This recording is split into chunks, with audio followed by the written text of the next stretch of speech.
need to show the battle lines are drawn and we stand together to fight for the future of victims. Now, you see the we. If she was in that mindset to depart this world, there wouldn't be the we, it should be you, because she's leaving instructions for them. So the we doesn't even fit. And then the bullet points, it's written by a female, as far as I can tell, because females' language is different to males. Females are more polite, they're less forceful, and women are always good at punctuation. So the fact that it's pretty well punctuated and it's polite and to the point tells me that it gives me the impression that is definitely females writing. Somebody said in chat the other day that it's not a woman's writing. I think it is, but I also think it's been written in a rush. So I can go into the psychology of that in a bit if you want. Yeah, I do. But she's asking a question here. Is protesting the answer? I don't know, but we need to start something. We need to start. This is future. So this is a call to arms. This is talking about the future, what we're going to do.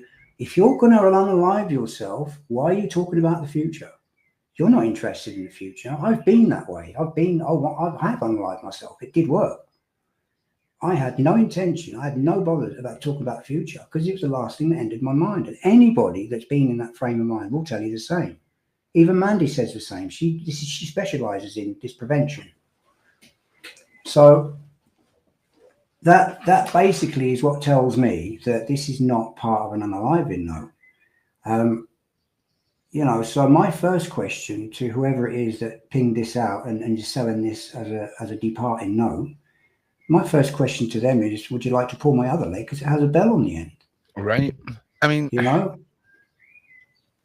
why do you think we're being given this runaround? I mean, now that is the $1 million question, isn't it? Because you would think if there was a note,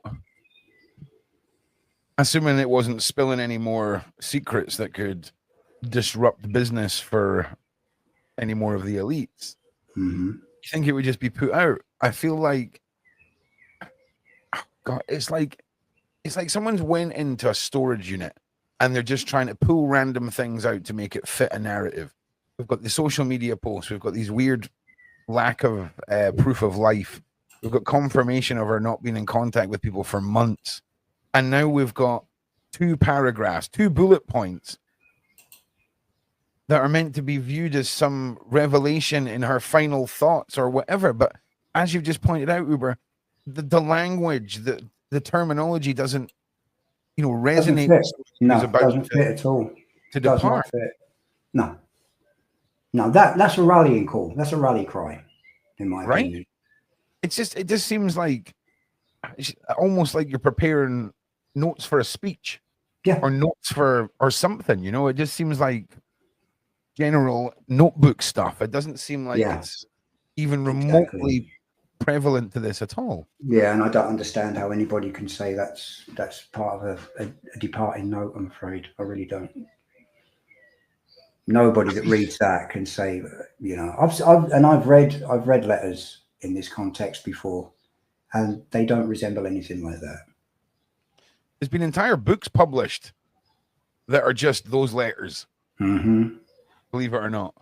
Yeah, I know. Yeah, I haven't read any, but so exactly, Ruth. Exactly. To be honest, I talk about the headline wars quite a lot on this channel, and how if you can just convince the majority of people of the lies you're pushing, that majority will be what fights the battle for the remaining people. It's very, very clever how they do things. Chase Hughes is well into his psyops things. I've got the behavior ops manual here and the ellipsis manual written by Chase Hughes, and they go into all sorts of stuff like that. Just to remind everybody, Uber is one of our community members. He's an amateur. He is just here giving his views on this letter and the note and things like this. He's just one of our community members coming to contribute to our series here, because Ron does not know much about statement analysis, and it's quite an interesting conversation. Thank you. Is It's it an a interesting graph, subject. right? Mm. Has anyone ever seen anything handwritten by Virginia before? No, but that's another question that could get answered at some point, hopefully. I think a graphologist to decipher the handwriting, very possibly that could be the terminology. It probably is a terminology. Yes, there are a couple on YouTube that do handwriting analysis. I wouldn't be surprised if they end up covering this. Might be worth pinging it to them. Yeah, that's a good idea. Because I know a little bit about handwriting, but you could write it on the back of a postage stamp. What I know, so yeah. Is there anything else in this statement or anything else regarding this particular element of the case that you want to touch on before we sort of I sort of dabble with you into the psychology of it all? Not really. I mean, it's like I say, it doesn't fit in a note to depart. It really doesn't, and just literally by what I've learned with statement analysis, that's enough. But people that don't know it can spot that. They're picking up on something. The limbic system's going, something's not right. That's what's not right about it. Yeah. And you know, when we do go into the psychology bit of it, you'll see, you completely understand. Yeah. Right, hang on a second. Let me just make sure I am all set up on the server. I am. Now, sorry, Uber. That's all right. 1 second. I'll just ping Mandy a message. That's right, mate. Okay, so here's really what I'm getting at. So Virginia Giuffre's family share her final letter before Epstein victim's death. That is very misleading. It is very misleading. Because what do we usually refer to as the last letter you leave before you self unalive? Exactly. The family of Virginia have released her final handwritten letter days after the essay survivor. Oh, hang on a second. I need to take this off the screen. Survivor self unalived. Virginia 41, who claimed she was groomed and transported by Ghislaine, and her boyfriend was found unalived in her farm in Neargaby, Western Australia on Friday. Her sister-in-law, Amanda Roberts, has gone and published her final words contained in a short note that reads, "Mothers, fathers, sisters, brothers, we need to show the battle lines are drawn and stand together and fight for future victims. Is protesting the answer? I don't know, but we've got to start somewhere." Roberts introduced the letter by saying, "Hello, world. We found a handwritten note that our sister Virginia wrote. I think it's important that the survivors know that she's with you and her voice will not be silenced." Her voice will not be silenced. Well, I hope not. They understand. They understand what's happened, right? Yeah. I know that it is so important, and her wish is that we continue to fight. In the immediate aftermath of Virginia's unaliving over the weekend, her family said in a statement, "It is with utter broken hearts that we announce that Virginia passed away last night at her farm in Western Australia. She lost her life to self-unaliving after being a lifelong victim of SA and transportation. They paid tribute to her as a fierce warrior in the fight against SA and transportation." He added, "She was the light that lifted many survivors despite all adversity she faced in life. She shone so bright and she will be missed beyond measures." Virginia had been involved in a car crash with a school bus on the 24th of March. Lies. And was left badly injured. Was she? Because how could she have been left badly injured, okay, from a car crash that was an exchange of insurance information? We had eyewitness testimony from the driver and reactions from the children and parents of those children on the bus. Why are we still publishing these lies? Posting a worrying message on Instagram stating the doctor told her that she'd only had days to live. Did they? Where from? Because it wasn't from a hospital, because she wasn't driven there, because she wasn't in an accident. Doesn't look like Before being discharged from hospital 6 days later. Was she, though? Because, again, she wasn't taken to hospital for injuries in a car accident because she wasn't in the car accident. As a spokesperson said, the post had been... Hang on a second. As a spokesperson said, the post had been a mistake. Oh, yeah, the post had been a mistake. Yeah, we know. Yeah, mistake, all She right. has 3 children with her husband Robert, although the couple were reportedly separated earlier this year. Okay, originally from Florida, it's understood to have met Maxwell while working as a locker room attendant at Donald Trump's Mar-a-Lago estate in Palm Beach. President Trump paid tribute to her after the news of her passing broke, saying the whole situation is very sad. Her and others, certainly, that's a horrible thing. She secured a settlement from the British royal family and Prince Andrew in February 22 after she accused him of SA, and he has always denied any wrongdoing. And that's the end. Like, this is just wild. It's just wild. It's mental, isn't it? So, here we go. I would like to put this forward that it's getting awfully fishy, right, around this family. The worker, the 70-year-old liar. Okay, my opinion, liar. Anyone in the family that backs up that story, I've got problems with. Yeah, me too. So, what are we looking at here? What are the police thinking that is going on? Because if she was, if Ron wants to take this from what the official narrative is, and she was found in that house unalived on Friday, and the police went in and took a bunch of evidence, does that not mean in some context that the police may not believe this narrative? I'm hoping so, and I would imagine so. You know, I mean, until the facts are there and we know them, I mean, the police are going to want to know how she died. Yeah, Ron refers to this theory as the murder she wrote theory, right? Like straight up, like Angela Lansbury. It is, isn't it? It is like, it was like the family members try and stage a crash and all this, and like it's like full on. And the brother's the weirdo that plays the piano and all this. There's always some oddball in the background. It's just be getting a bit odd. Now, it could also be a family in absolute terror and fear, because months ago a family member was taken and they were given very specific instructions on how they're going to act, or it's going to happen to another one of their loved ones or their children. Yeah. Well, somebody did make that point, and it was a point that I thought of when Kirby did her 180, and I think, why is she done an about turn? What's going on here? And then I was speaking to somebody earlier on, and she says maybe it's because, you know, their lives are at risk and they don't want to push the truth because it's too dangerous. Yeah, 100%. There is that element to it, I suppose, and it's totally understandable given the psychology behind that. Of course. You know?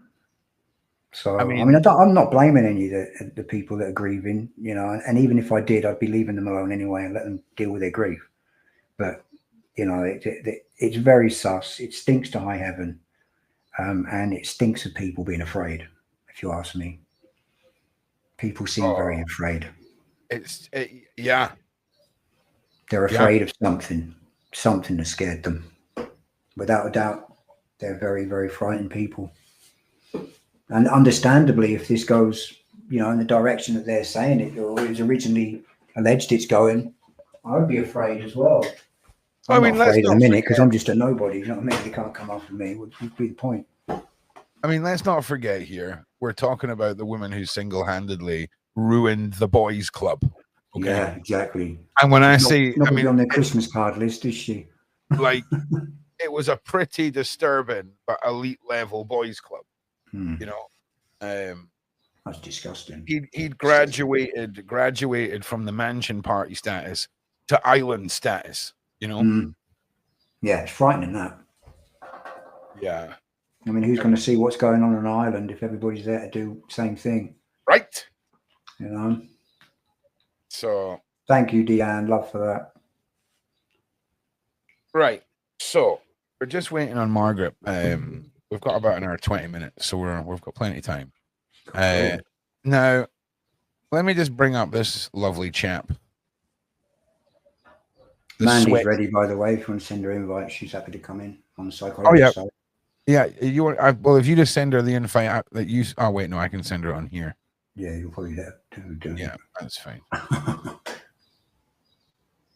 One moment, please. Wait. Is it Mary Margaret? I don't know. It's Mandy. You know that Canadian girl. No, the one that was on camera the other night. You were taking the mickey out of her. Oh, she was on camera. She won't talk. Remember? Oh, Mandy. Yes. Oh, Mandy in the car park picking up her kids. That's the one. Okay, that's the one. Okay. Dress a cotton socks. Right, Mandy. There we go. Outstanding. Is this the right Mandy? It should be. I think there's only one in there. Is it? Wait, no. Mandy's got the picture of herself looking really intense on her profile. This is Canadian. This is a different man. It's Canadian Mandy. Hang on a second. Right, Ron is now you're listening to a community leader trying to work the community. we know what we're doing, really, honest. Honestly, I don't. Why am I in a? Okay, that's someone different server. Right, hang on a second. Oh, I'm so confused. Right, so now I'm in a different voice chat. Hang on. Right, here we go. There we go. Right, Mandy, where are you? Are you sure she's ready to come on? She's not on. Yeah, she's on Discord now. Poor girl was waiting to come on. Hang on. Which Discord? She's got the red and white Project Rook picture. Oh, it is Canadian Mandy. Yeah, Canadian. I changed my picture. Oh, see, that's what happened. That's what happens when you change your picture. Ron just gets. It's Mandy's fault. Oh my god! First time on, she's wrecking the joint. Yeah, we got it. Right. So, when do you think we're going to hear from Prince Andrew? We heard from Matt. If he's got any brains, he'll keep his mouth shut, mate. I would be in his position. I wouldn't be saying. Look at the last time he come on camera and did an interview. That went well, didn't it? Yeah, I wouldn't be saying a bloody thing right now. Even if I was associated with him and had nothing to hide, I'd be saying absolutely bugger all. No. I mean, knowing Andrew, he'll probably come out and say something stupid and implicate himself even more. You know, it's up to him. But right. I mean, you can't say anything worse than "I never sweat." I mean, that was an absolute nightmare, wasn't it? Like, they must have just written words down in a hat and got him to pick one out, and the one he pulled out was sweating, and he just had to make it work. But the thing is, Ron, when you look at it from a certain point of view, it shows you how much respect he has for the masses when he's expecting us to swallow that kind of piffle. Yeah, I mean, don't get me wrong. I mean, he might have. I mean, maybe. It doesn't sound very likely. Do you know what I'm saying? As likely as it is me going to the moon tonight. I just don't see how relevant it is.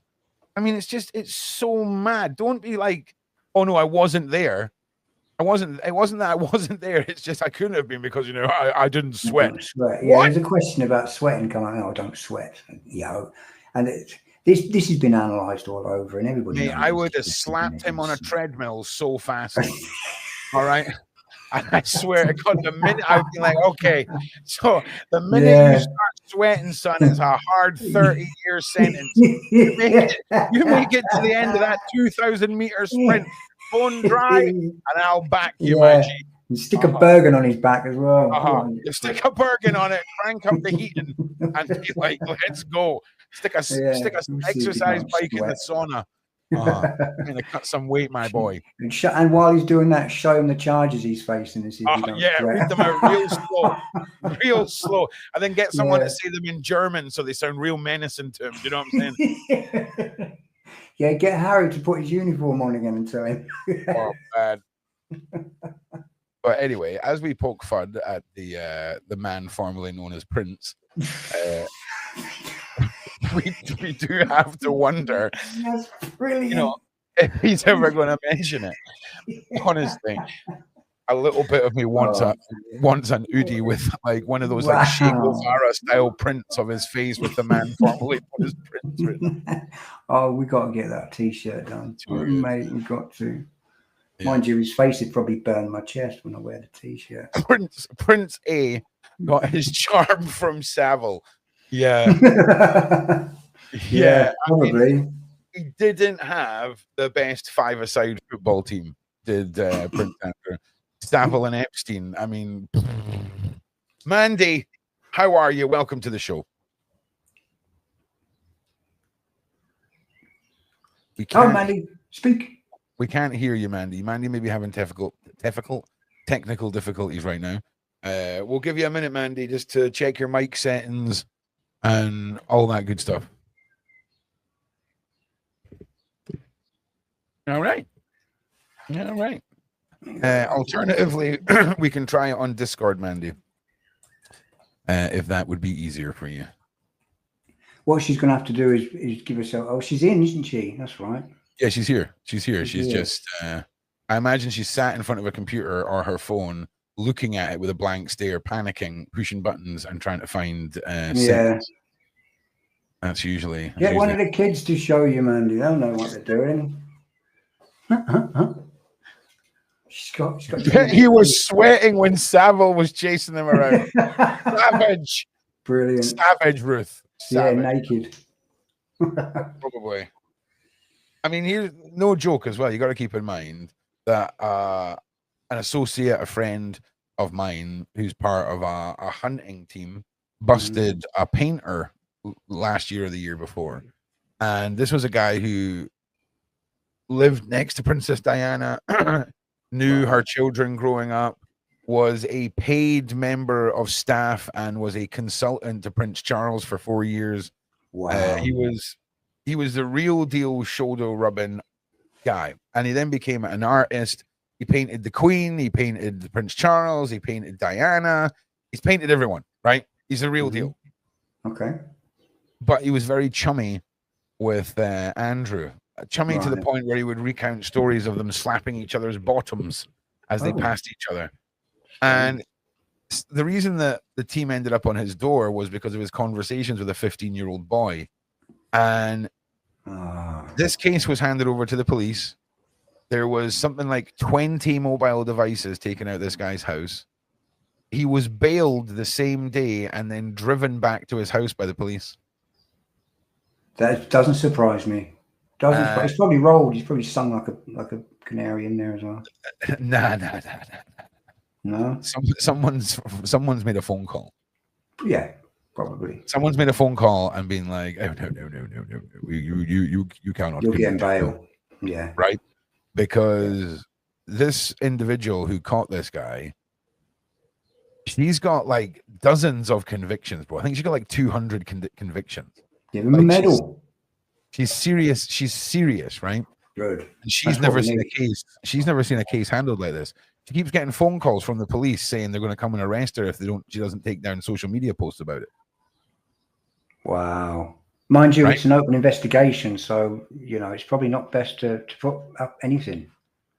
Well, that's true, but I think she had told the police that because of the way the case is being handled, she believed that it was being mishandled, and that's why she put evidence out, I do believe. Oh, well, there you go. Yeah, they're not going to like that, because she's never seen a case handled like this. And it's bonkers, right? Mandy, if you're watching, I'm going to go into the live call-in show server, and I'm going to go into the live room. If you can come and jump in the waiting room. If you don't have a link to that server, let me just see if you're in here. Mandy. Yeah, you're already in here. Right. Just jump into the waiting room, Mandy, and I'll pull you in, and we'll do it this way. We'll go low tech. Outstanding. She's a good girl, Mandy. She knows her stuff as well. Oh yeah, she really does know her stuff. Yeah, she's a nice lady. It's awesome. Oh, she's there. Right, here we go. Let me pull her into here. All right, Mandy, are you there? Can you hear us? I'm here. I can hear you guys loud and clear. Yes, we did it. We did it. Welcome to the show. How are you? I'm good, thanks. How about yourself? I'm all right. I'm all right. So we've been on today with Uber. We're talking about this note, delving into his analysis of it all. I think we can all collectively agree that this just feels like another sliver of misguidance to mislead the public through headlines to give people a sense that this was a willing self-unaliving that included a note, and it just seems to be a lot of shenanigans. So can you introduce yourself and then take us through some of your points if you can? Sure, absolutely. So my education background, I'm a child and youth worker. So within that, I have psychology education, counseling, abnormal behaviors, at-risk youth, child abuse, topics like that. Aside from that, I'm trained in ASSIST, which is Applied Suicide Intervention Skills Training. Okay. Wow. TCI, which is Therapeutic Crisis Intervention. CASey training, which is Coalition Against the Sexual Exploitation of Youth. CARE training, which is children and residential in residential environments, along with play therapy and mental health first aid. Wow. So, okay. Having all of that said, my personal opinion, I do not in any way, shape, or form believe this is a suicide note. In my opinion, it looks to be just bullet points that she was compiling to present to an audience in some form, be it a protest, public speaking engagement, perhaps a social media post. And the main red flag was the bullet points, the first thing I noticed. The second was the fact that she was addressing individual audiences who were not personal to her. And so that was a big red flag. So I work in a group home setting, mainly with youth. And in my career, I have seen countless suicide notes. That's what I was going to ask you, Mandy. Is there a theme, pardon my sort of terminology here, that runs through notes, or are they very different from each other? They can vary. Overall, the theme is usually one of despair, hurt, pain, and regret. I have never in my career seen a suicide note look this way. So it's, to me, it just doesn't add up. Not at all. Generally, suicide notes are addressing individual people that they care deeply for. Does this look like a rallying call, Mandy? Does that look more like a call to arms than a departing note? Does it? Absolutely. Well, here's the thing, right? So, Mandy, I'm going to put a headline up on the screen because we've had you who have got vast experience with this tragic topic, first-hand experience, I might add, and Uber with his analyzing of the letter. All of that put together, okay? When you see a headline that says Virginia's family share her final letter before Epstein's victims unaliving. If you don't read this article, you are basically assuming that is an unaliving letter, okay? And it's called priming. Well, that's what I'm listen. Statement analysis is called priming. Let Ron cook, right? So I'm going to ask you both. Sorry. With all of this knowledge that you guys have, we have to assume that the newspapers are kind of aware of the power of words. What are they playing at with this sort of a headline? Because sure, they're not directly saying unaliving note, but the final letter. So did she write a letter and then write a note? Like, do you see what I'm saying? It's the terminology. It's this weaponizing of headlines to convince a majority of a narrative that needs questioned. So first to you, Uber. You mentioned priming. Take us through that. Yeah, well, in statement analysis, hello, Mandy. Thanks for coming on, by the way. Sorry. In statement analysis, we call that priming. What it is like basically a title like this that automatically gives people the impression of something going on, like a Right. certain something. So basically, by this, it's not what without actually saying the word S or unaliving or departing, they've subliminally put it in there, a final letter that just says you, and then before Epstein victim's death, that puts right inside your head straight away, oh, it must be a departing letter. So it's cleverly done. Do you know what else I've started to notice, right? And you can Mhm. call me paranoid if you will, but in my Android phone, I can swipe one way and it brings up news headlines, right? Mhm. And some of them, when I click on them, there's very few adverts. And if the adverts are there, they're placed in a way that is non-intrusive to the article. Yeah. A lot of the time when I'm clicking on articles like about Virginia or cases like this, the advertising is done in a way that is almost off-putting to read the article. Okay, there's layers of these pop-up ads that you then got to find a little X to close down. Then there's a part where you've got to expand the article, and then the adverts load faster than it. It's very weird because it puts you off reading those articles. Yeah. So, just very quickly, Mandy, what's your sort of take when you start seeing cases that you interpret one way and you see, obviously the media has to push what they're given, but when they use terminology and headlines like this, what does that make you feel? How does that leave you? I think it's a very much deceptive situation. No, they're not, saying that it's an end of life letter. But having that said, sorry, just hold one moment, please. Yeah, you're okay. Don't worry. She's probably being harassed. She was probably getting a parking ticket for sitting outside a podcast. Get a copper knocking on a window. Yeah. We've told you about this, Mandy. Move on. You're blocking traffic.